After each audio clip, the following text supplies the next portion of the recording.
Alors, on commence par une suite UN. Et on a dit dans le cours que si on prend une autre suite Sn, la suite des sons partiels, qui est définie par Sn, c'est U0 plus U1 plus U2 plus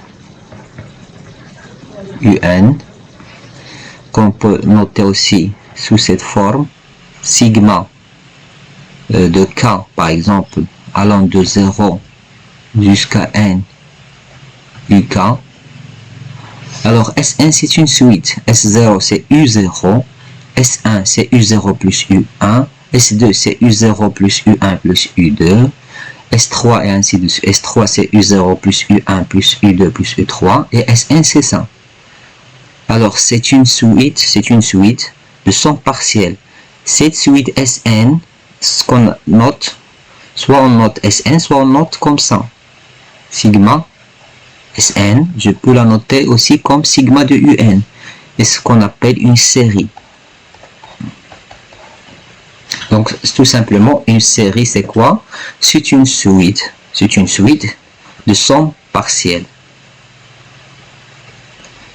On a dit que notre objectif c'est de voir est-ce que cette série est convergente ou divergente.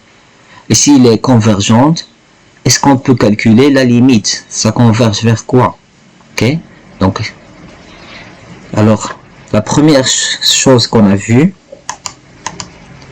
que si on calcule la limite de cette somme partielle de Sn, donc Sn c'est une suite. Si on calcule la limite de cette suite Sn, de somme partielle, si cette limite, donc si cette limite S est finie, existe et finie, donc bien sûr non, n tend vers plus l'infini. Si Sn est fini, ok, donc elle n'a deux cas, elle existe et finie.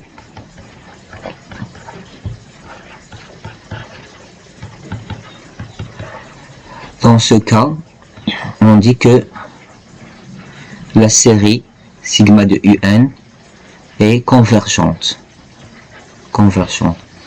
Deuxième cas, s'il n'existe pas, il oscille entre un nombre, comme par exemple sinus de n, il va être toujours entre moins 1 et 1, donc ça, la limite n'existe pas, ou est égal à